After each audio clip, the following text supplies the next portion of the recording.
செந்தில் பாலாஜி அவர்களுக்கு சம்மன் எப்படி, என்ன காரணம் அப்படின்னா, இது எதிர்பார்த்த ஒரு விஷயம் தான் வச்சுக்கோங்க. இன்னும் சொல்ல போனால் மத்திய உள்துறை அமைச்சருடைய பொதுக்கூட்டத்தில் பாஜக மாநில தலைவர் நைனா நாகேந்திரன் அதை சொன்னார். முதல் குற்றவாளி அவர் தான் சொன்னாங்க. பலரும் பல விஷயங்கள் சொன்னாங்க, அதனால மாற்றம் இல்லை. அந்த சிபிஐ இந்த சம்பந்தமாக விசாரிச்சுட்டு இருக்கும்போது அவங்களுக்கு தெரிஞ்சிருக்கும் என்ன சம்பவம் நடந்தது, என்ன காரணம் என்னன்னு தெரிஞ்சது. ஒரு நாள் நம்மளை கூப்பிட்டு விசாரிப்பாங்க, நம்ம தரப்பான விளக்கத்தையும் சொல்ல போகிறோம். உங்களுக்கு சொன்ன தகவல் சொன்னது யார், உடனே நீங்கள் போனீங்கன்னு சொல்கிறாங்களே, எதில் போனீங்க, எந்த காரில் போனீங்க, அதுக்கு ஏதாவது எவிடன்ஸ் இருந்ததுன்னா கேட்பாங்க. எங்கள்கிட்ட சிசிடிவி கேமரா இருக்குது, அந்த நடந்த விஷயங்களை என்கிட்ட நான் கேமரா பதிவுகளை நான் கொடுக்குறேன்னு சொல்லுவாங்க. வெளிச்சாமிபுரத்தில் நடந்த சம்பவம் அது. அங்கே பெட்டி கடை வச்சுருந்தவங்க, தள்ளு வண்டி இருக்குல்ல, அவங்கள ஆட்டோ டிரைவர்ஸு, ஆம்புலன்ஸ் டிரைவர்ஸு எல்லாத்தையும் விசாரிச்சிருச்சு சிபிஐ. ஒரு ஃபார்மாலிட்டிக்கு விசாரித்து ஆகணும், அந்த ஒரு ஃபார்மாலிட்டிக்காக அவங்களை கூப்பிடுறாங்க. அவ்வளோதானே தாண்டி இதில் அதிமுகவோ பிஜேபியோ தவேகோ தரப்புல பெரிய லெவலில் மகிழ்ச்சியாகவும் சந்தோஷப்படுறதுக்கு இதில் ஒன்றுமே கிடையாதுங்கிறேன் நான். சிபிஐ உண்மையில் ஒரு சம்பவத்தில் அது அவர் தான் காரணம்னா சிபிஐ யாரை ஃபஸ்ட்டு விசாரிச்சிருக்கோம்? சிபிஐ யார்கிட்ட இருக்குது, யார் கண்ட்ரோலில் இருக்குது? அவங்க எப்போ அல்வா மாதிரி நினச்சிட்டு இருக்கிற ஒரு சம்பவத்தை எப்படி விட்டு வச்சுருப்பாங்க? இப்படி நடந்திருந்தால் செந்தில் பாலாஜியே கிட்டத்தட்ட ஒன்றரை மணி நேரம் 2 மணி நேரம் ஒரு ப்ரெஸ் மீட், எல்லாத்தையும் கூப்பிட்டு எல்லா விளக்கத்தையும் கேட்குறப்பெல்லாம் பதில் சொன்னார். சந்தேகத்தை எல்லாத்தையுமே அவரே நிவர்த்தி பண்ணார். சம்மன் ரொம்ப சாதாரண ஒரு விஷயம். சிபிஐ இவங்க கேட்ட சில சந்தேக கேள்விகளை அவங்க கேட்பாங்க. ஏங்க டிசம்பர் 13 நடத்த வேண்டிய பொதுக்கூட்டத்தை நீங்கள் ஏங்க செப்டம்பர் 27 நடத்துனீங்க? ஏன் உடனே மாற்றினீங்க? முப்பது விழாவை பெரிய லெவலில் சக்ஸஸ் பண்ணிட்டீங்க. உங்களை டேமேஜ், செந்தில் பாலாஜி ஒருத்தரை டேமேஜ் பண்ணணுங்கிற ஒரே ஒரு இன்டென்ஷன் தான் விஜய். ஏங்க எங்கேயுமே டான்ஸ் கூட ஆடல, டான்ஸ் ஆடினாருங்க அவரு.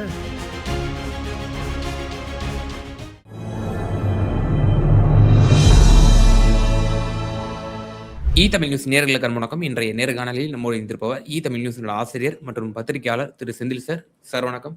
வணக்கம் வணக்கம் சார். கரூர் அந்த ஸ்டாம்பீட் கூட்ட நெரிசல் சம்பந்தமாக சிபிஐ திரு விஜய் அவர்களுக்கு 3வது முறையாக ஆஜராகும்படி சம்மன் அனுப்பியதாகவும் விஜய் கால அவகாசம் கேட்டிருப்பதாகவும் நம்ம தகவலை பார்த்தோம். திரு செந்தில் பாலாஜி முன்னாள் அமைச்சர் அவர்களுக்கும் வழங்கப்பட்டிருக்கிறது சம்மன் என்ற தகவல் நேற்று ஊடகம் வாயிலாக நமக்கு செய்திகள் கிடைக்கப்பட்டது. பல குழப்பமான செய்திகள் கிடைக்கப்பட்டது, தெளிவான செய்தி கிடைக்கப்பெறவில்லை. அவருக்கு சம்மன் வழங்கியதாகவும் அவர் சம்மன் வாங்க மறுத்து விட்டதாகவும் அவர் நிராகரித்து திருப்பியும் அனுப்பிவிட்டதாகவும் இப்படிப்பட்ட செய்திகள் எல்லாம் அனுப்பப்பட்டது. இன்று காலை அவர் தன்னுடைய எக்ஸ் தள பதிவின் மூலமாக தெளிவுபடுத்தி விட்டார். எனக்கு மீடியாவில் பரப்பாதீங்க, அவதூறுகளை பரப்பாதீங்க, முன்னுக்கு பின் முரணான செய்தியை பரப்பாதீங்க. எனக்கு வழங்கியிருக்காங்க 17ஆம் தேதி நான் சிபிஐ அலுவலகத்தில் ஆஜராவேன் என்று முன்னாள் அமைச்சர் திரு செந்தில் பாலாஜி அவர்கள் தெளிவுபடுத்தி விட்டார். ஸோ என்ன பிளான் போட்டிருக்கு சிபிஐ? முதன்முறையாக குற்றச்சாட்டு வைக்கப்பட்ட திரு செந்தில் பாலாஜி அவர்கள் விசாரணை வளையத்துக்குள் வருகிறார். சிபிஐ சம்மனை யாரும் வாங்க முடியாதுன்னு சொல்ல முடியாது. அதை புரிஞ்சுக்கணும். மீடியாவில் நீங்கள் சம்மன் கொடுக்க வந்தாங்க, ரெஸ்பான்ஸ் பண்ணல, வாங்க மாட்டேன்ட்டாருன்னு ஒரு தகவல் வருது. நல்லா புரிஞ்சுங்க, சம்மன்கிறது உங்கள்கிட்ட கேட்டு தான் கொடுப்பாங்க. இது மாதிரி உங்களுக்கு நாளை மறுநாள் நீங்கள் வர்றதுக்கு வாய்ப்பு இருக்கா அப்படின்னா, இல்லை சார் நாளைக்கு மறுநாள் இல்லை, நீங்கள் 2வது நாள் ஒரு 4 நாள் கழித்து எனக்கு ரைட்டு, 4வது நாளுக்கு அந்த டேட்டு சம்மந்தப்பட்ட டேட்டை போட்டு உங்களுக்கு கொடுப்பாங்க, வாங்கிக்கலாம். நீங்கள் மாட்டேன்னு சொன்னீங்கன்னா வீட்டு வாசலில் ஒட்டிட்டு போயிடலாம். அதில் சிபிஐலாம் ஒரு முறை, அதனால் செந்தில் பாலாஜி எப்படி அவருக்கு தெரியாதா, விவரம் தெரியாதா?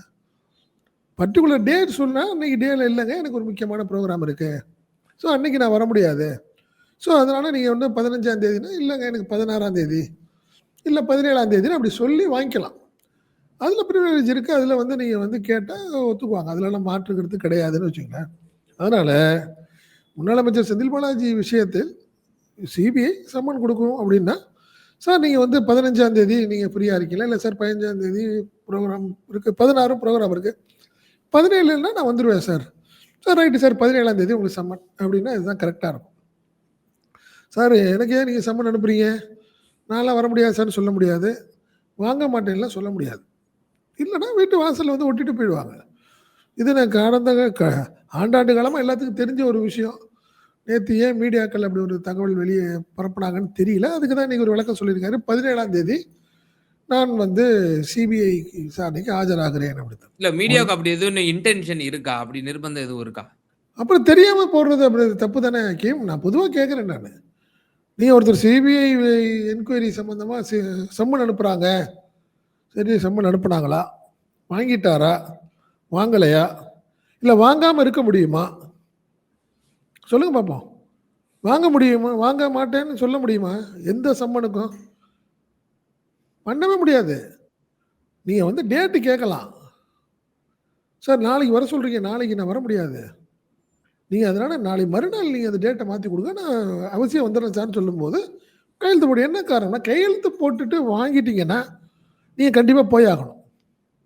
அந்த ஒரு கட்டாயம் தான், நிர்பந்தம் தான். அதனால தான் யாரா இருந்தாலும் அந்த சம்மன் வாங்குறதுக்கு முன்னாடி யோசனை பண்ணி வாங்குவாங்க. அது விஷயம். நீங்க வாங்க மாட்டேன்னு சொன்னா வீட்டு வாசல்லலாம் ஒட்டும். அது அடுத்த கட்டத்துக்கு அசிங்கம் இல்லையா உங்களுக்கு?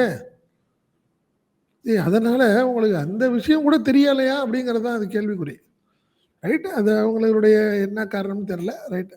2வது செந்தில் பாலாஜி அவர்களுக்கு சம்மன் எப்படி? என்ன காரணம் அப்படின்னா, இது எதிர்பார்த்த ஒரு விஷயம் தான்னு வச்சுக்கங்களேன். நம்ம ஏற்கனவே எதிர்பார்த்தது பலமுறை நம்மளே பேசியிருக்கோம் அந்த விஷயம்.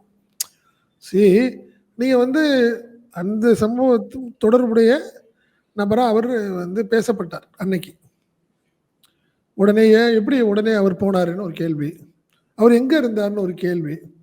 இன்னும் சொல்லப்போனால், நீங்க கோர்ட்டிலேயே போய் சொல்லி பார்த்துச்சு தாவேக்கால ஆதவ அர்ஜுன் தரப்பு.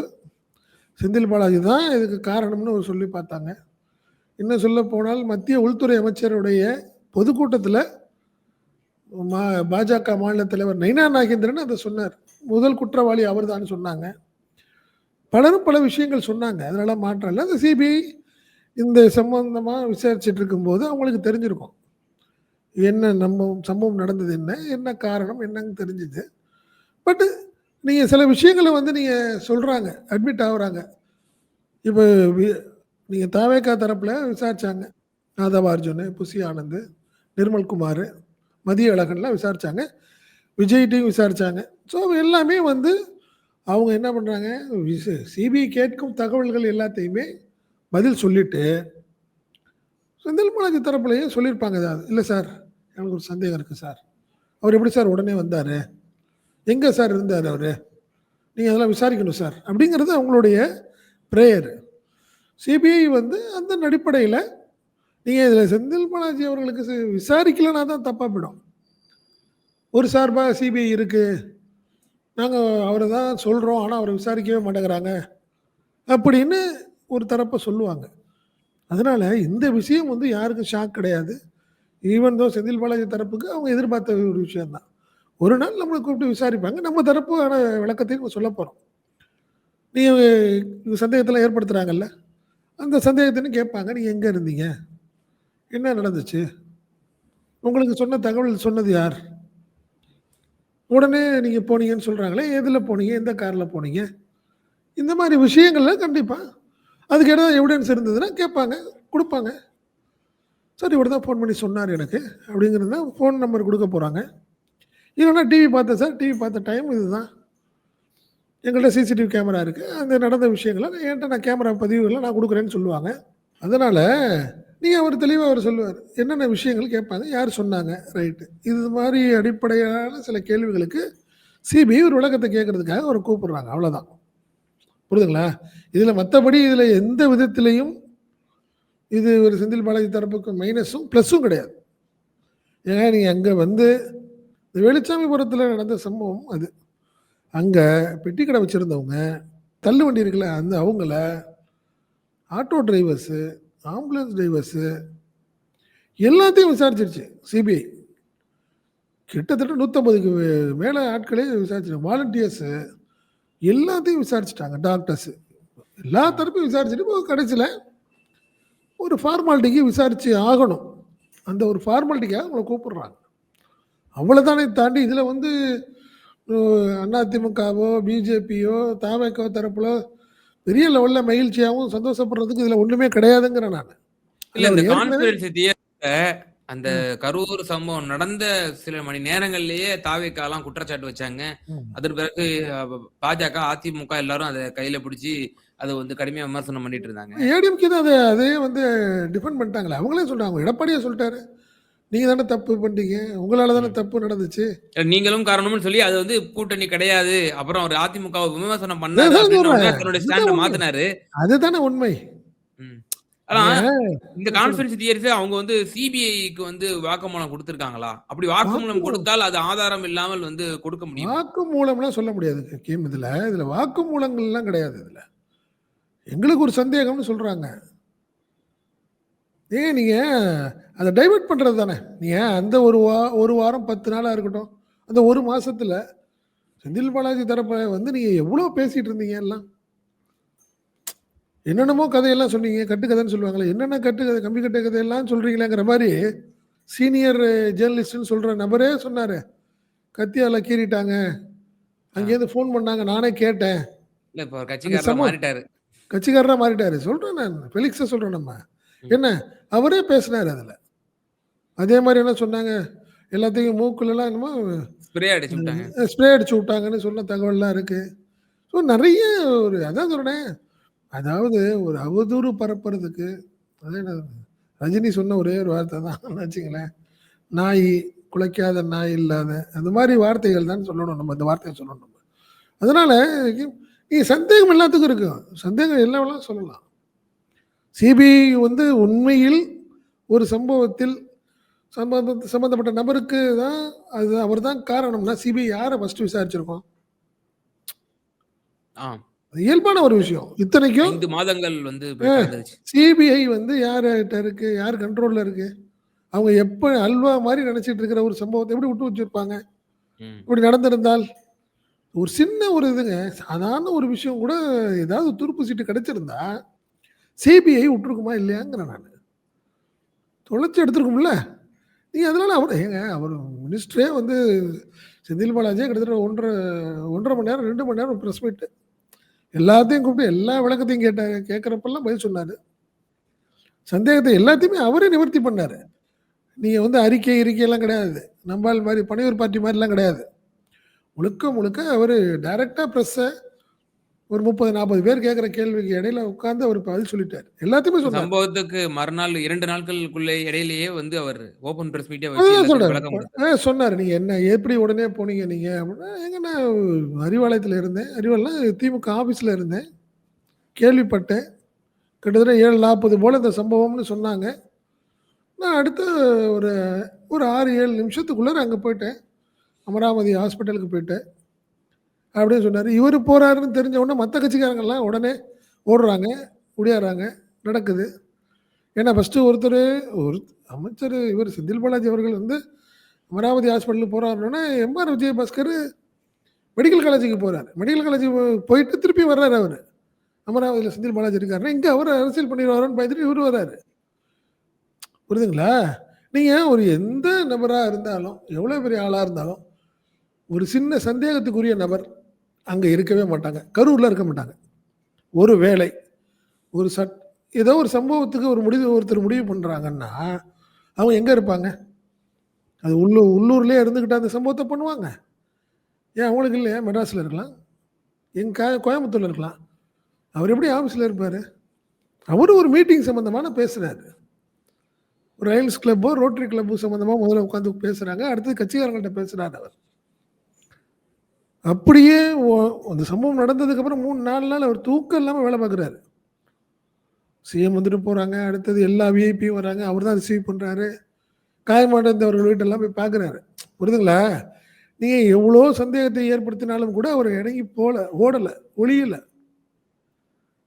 நீங்க தான் ஓடி ஒளிஞ்சு போய் கிட்டத்தட்ட 40 நாள் வெளியவே வரல. அதனால இந்த இந்த சம்மன் விஷயத்தை சொல்றேன் நானு. சம்மன் வந்து ரொம்ப சாதாரண ஒரு விஷயம். சிபிஐ இவங்க கேட்ட சில சந்தேக கேள்விகளை அவங்க கேட்பாங்க. "ஏன் அன்னைக்கு அங்க இருந்தீங்க?" அப்படின்னு கேட்பாங்க. சிபிஐ உங்கள்ட்ட கேட்டிருக்கும்ல. ஏங்க டிசம்பர் 13ஆம் தேதி நடத்த வேண்டிய பொதுக்கூட்டத்தை நீங்க ஏங்க செப்டம்பர் 27ஆம் தேதி நடத்துனீங்க? ஏன் உடனே மாத்துனீங்க? முப்பெரும் விழாவ பெரிய லெவல்ல சக்சஸ் பண்ணிட்டீங்க. உங்கள டேமேஜ் செந்தில் பாலாஜி ஒருத்தர டேமேஜ் பண்ணணுங்கிற ஒரே ஒரு இன்டென்ஷன் தான் விஜய். ஏங்க எங்கேயுமே டான்ஸ் கூட ஆடல. டான்ஸ் ஆடுனாருங்க அவரு.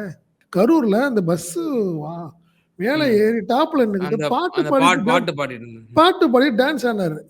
அப்ப எவ்வளோ ஒரு வக்கர புத்தி உனக்கு இருக்கணும்? ஒருத்தவங்கள டேமேஜ் பண்ணணுங்கிறதுக்கு வந்து ஒரு அதே ஒரு ஏங்க அங்கேயே நின்னு பேசுங்க. பப்ளிக் பயங்கர டென்ஸா நிக்கிறாங்க. கிட்டத்தட்ட 10 மணி நேரம் வெயிட் பண்ணாங்க. மயங்கி மயங்கி விழுந்தாங்க. மயங்கி தண்ணீய தூக்கி இருக்கிறாங்க. போட்டாரு. ஆ நிப்பாட்டல இல்ல, பேச்ச. இல்ல முன்னாடியே பஸ் நான் என்ன சொல்றேன், பஸ்ஸ முன்னாடியே நிப்பாட்டி பேசிடுங்க. ம். ரொம்ப உள்ளுக்குள்ள போ வேணாங்க. ரொம்ப நெரிசல் ஆயிரும்னு சொல்றாங்க. இல்ல அதுக்கு தான் ஒருவர் சொன்னாரு. நீங்க வந்து இப்படி இதெல்லாம் சாதாரண ஏடிஜிபிலாம் பேசக்கூடாது. சீஃப் செக்ரட்டரி லெவல்ல பேசணும். சிஎம்ஏ பேசணும். பிரைம் மினிஸ்டரே பேசணும்ன்ற மாரிலாம் ஒருத்தர் அதுதான் சொன்னாரு. சொல்றேன். அதுதான். நீ ஒரு டிஎஸ்பி சொன்னீங்கன்னா, நாங்க சொன்னா கேட்டுக்க முடியுமான்னு கேட்டாரு. நீங்க அந்த செய்த தவறுகள் எல்லாம் மறைச்சிட்டு, இன்னைக்கு அவரு செஞ்சாரு, இவரு பண்ணிப்புட்டாரு, அவரு பண்ணிட்டாருன்னு சொன்னது எந்த விதத்துல நியாயம்? நீ ஒரு 100 அடிக்கு முன்னாடி, ஒரு 200 அடிக்கு முன்னாடியே அந்த பஸ்ஸ நிப்பாட்டி பேசிட்டு போயிருந்தீன்னா பிரச்சனையே கிடையாது. இல்ல, இல்ல நான் அங்க தான் போவேன். அந்த இடத்துல தான் நின்னு பேசுவேன். அ 3 மணிக்கு வர வேண்டிய ஆளு நீ 7:40க்கு வந்த நீ. பப்ளிக் எல்லாத்தையும் நீங்க வந்து 1 மணிக்கே வர சொல்லிட்டீங்க. 10 மணிக்கு வந்துட்டான் உங்க ஆளு.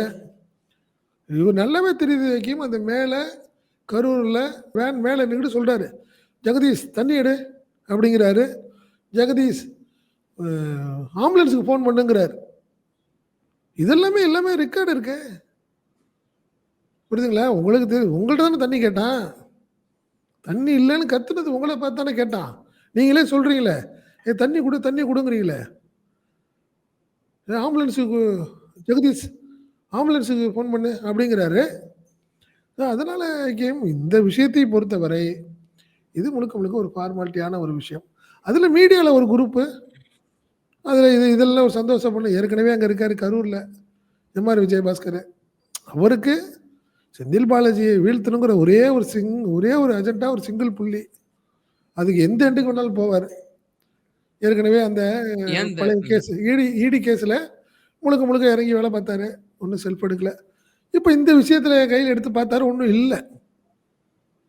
இந்த இதுதான் காரணம். விவகாரத்துல நம்ம ஏன் இன்னும் கொஞ்சம் ரொம்பவே ஒரு சென்சிட்டிவா இந்த விவகாரத்த பார்க்குறோம் அப்படின்னா, இந்த சம்மன் என்பது, அ உள்துறை அமைச்சர் முன்னிலையிலேயே திரு நயினார் நாகேந்திரன் அவர்கள், இந்த கரூர் சம்பவத்திற்கு செந்தில் பாலாஜி தான் காரணம். நான் பகிரங்கமாக குற்றம் சாட்டுகிறேன் அப்படின்ற ஒரு விஷயத்த பொது வெளியில முன் வச்சாரு. அது வந்து சாதாரண ஸ்டேட்மெண்ட்டா நம்ம எடுத்துக்க முடியாது. அப்படி யாருமே வந்து தாவேகாவினர் கூட அப்படி பகிரங்கமாக, அப்பட்டமாக அப்படி ஒரு விமர்சனம் முன்வைக்கவில்லை. கான்ஸ்பிரன்சி தியரி சொல்லிட்டு இருந்தாங்க. இவர் வெளிப்படையாவே அவர்களோட குரலா நயினார் நாகேந்திரன் ஒலிச்சாரு. எம்.ஆர். அப்ப அதோட விஜயபாஸ்கர் இத குரல். ஒப்பிட்டு தானே பார்க்க வேண்டியது இருக்கு இந்த விசாரணை. எம்.ஆர். விஜயபாஸ்கருடைய குரல்ங்க அவரு. எம்.ஆர். விஜய் ஒரு பைய தூக்கிட்டு போறாரு. நீ நயினார் நாகேந்திரனுடைய பையையும் சூட்கேஸ தூக்கிட்டு போனவரு எம்.ஆர். விஜயபாஸ்கர். அவங்க 2 பேரும் செந்தில் பாலாஜி தான் அவங்களுக்கு பொது எதிரியா நினைக்கிறாங்க. அவரு செந்தில் பாலாஜி வந்து ஒர்க் பண்ண நம்மளுடைய அரசியல் எதிர்காலம் சூனியமாயிரும்னு நினைக்கிறாங்க. அதன் வெளிப்பாடு தானே இது. வேற என்ன இருக்கு அவங்களுக்கு தனிப்பட்ட விஷயம்? ஏங்க எவிடன்ஸ் இருந்துச்சுன்னா இந்நேரம் விட்டுருப்பாங்களா நீங்க?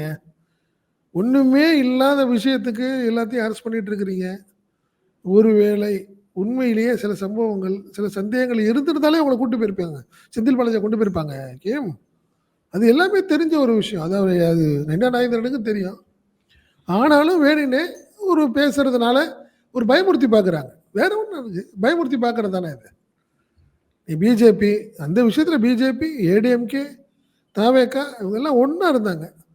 ஒருத்தராலையும் ஒண்ணும் பண்ண முடியல. இன்னும் ஒர்க் பண்றாரு அவரு.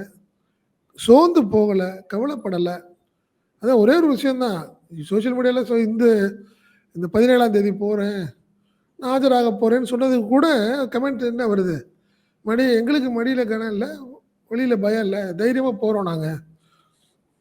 அப்படின்னு சொல்றாங்க. அவ்வளோதான். நீங்க தான் 15 நாள் கேட்குறீங்க டேட்டு. 16ஆம் தேதி எலக்ஷன் டேட் வரப்போகுதுங்கிறாங்க. 17ஆம் தேதி போறாரு அவர் அட்மிஷன்.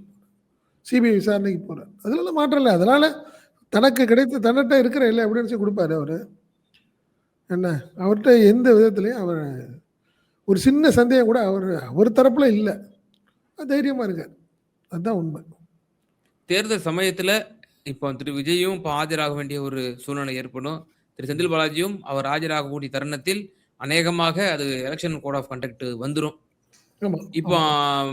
இரு தலைவர்களும் அ கிரவுண்ட்ல இப்ப விஜய் அவர்கள் எந்த அளவுக்கு வந்து கிரவுண்ட்ல ஒர்க் பண்ணுவாரு, அவருக்கு தேர்தல் பணி செய்வாராங்கிற கேள்வி இருக்கு. ஆனா இவர் வந்து கொங்கு மண்டலத்தில இவருக்கு பொறுப்பு வழங்கப்பட்டிருக்கு. இவர் ஃபீல்ட்ல இருந்தா தான் அங்க தொண்டர்கள வந்து முடுக்கி விட முடியும். ஆமா, பணிகள வந்து செய்ய முடியுங்கிற ஆமா, ஒரு ஆமா. கட்டாயம் இருக்கு. அப்போ அதுவும் ஒரு காரணமா இருக்குமா? ஒரு டிஸ்டர்ப் பண்ணுவாங்க. பிஜேபி டிஸ்டர்ப் பண்ணும். அதுலலாம் மாற்றம் இல்ல. பட் அந்த டிஸ்டர்பன்ஸ் வந்து செந்தில் பாலாஜியுடைய ஸ்பீட குறைக்காதுங்கிறேன் நான். வேற ஒண்ணும் இல்ல. டிஸ்டர்பன்ஸ் தான். அதுலலாம் மாற்றம் கிடையாதுல்ல. வேணும்னே இப்ப நீங்க என்ன பண்ணுவீங்க? 17ஆம் தேதி காலையில 10 மணிக்கு போனாருன்னா, வேணும்னே 4 ம். மணி, 5 மணி வரைக்கும் உட்கார வச்சிருப்பீங்க. ஈவினிங் இல்ல நைட் வரைக்கும் வச்சுருவாங்க. ஏன்ட்ட உட்கார வச்சிருப்பீங்க. 10, 11, 12 மணி நேரம் சும்மா அவர முடக்கி வைப்பீங்க. என்ன? இதுதான் பண்ணுவீங்க. அதிகபட்சம் அதுதான் பண்ணி பார்ப்பீங்க. டிஸ்டர்பன்ஸ் தான். பெரிய டிஸ்டர்பன்ஸ் தான். தேவையே இல்ல. போய் உட்கார்ந்த உடனே அடுத்த 1 மணி நேரத்துல வெளிய அனுப்பிறலாம் அவர. வேணும்னே ஒரு ஒரு 10 மணி நேரம், 12 மணி நேரம் அவர டிஸ்டர்ப் பண்ணுவீங்க. அதுலலாம் மாற்றுக்கிறது கிடையாது. பட் அவரு இது வந்து அவருக்கு இது புதுசு கிடையாது. பிஜேபியோட பிரஷர்ங்கிறது இது புதுசு கிடையாது. எல்லா வகையிலயும் பிஜேபி போட்டு பார்த்துருச்சு அவர. அதனால அவரு அந்த ஸ்பீடெல்லாம் குறையாது. நீங்க ஒரு 10 மணிக்கு நீங்க நைட்டு 10 மணிக்கு விட்டீங்கனாலும் கிளம்பி திருப்பி 11 மணிக்கு கோயம்புத்தூர்ல போய் தேர்தல் வேலைய பார்ப்பாரு. அதுலலாம் மாற்றுக்கிறது கிடையாதுன்னு வச்சுக்கங்களேன். அதனால இந்த டிஸ்டர்பன்ஸ் வந்து செந்தில் பாலாஜியுடைய ஸ்பீடை குறைக்காது. அதனால அவருடைய போராட்டம் தொடரும். கண்டிப்பா இந்த கொங்குல இந்த முறை பிஜேபி, ஏடிஎம்கே கூட்டணி பெரிய லெவல்ல பாதிப்பு ஏற்படுத்தும். அதுலலாம் மாற்றம் கிடையாது. இந்த ஒரு சலசலப்பெல்லாம் பெருசா அவர வந்து பாதிக்காதுங்கிறது தான் என்னுடைய பார்வை. ஆமா. நிச்சயமா சார். திரு செந்தில் பாலாஜி அவர்களுக்கு சிபிஐ வழங்கப்பட்டிருக்கக்கூடிய சம்மன், அதில் இருக்கக்கூடிய பின்னணி தகவல்கள் மற்றும் அரசியல், திரு விஜய் அவர்களும் ஆஜராக வேண்டிய ஒரு சூழ்நிலையும் இருக்கிறது. இது சார்ந்த அந்த இன்வெஸ்டிகேஷன் சம்பந்தமாகவும், அரசியல் ரீதியாகவும் பல கேள்விகளுக்கு ரொம்ப தெளிவா பதில் சொன்னீங்க. ரொம்ப நன்றி. நன்றி.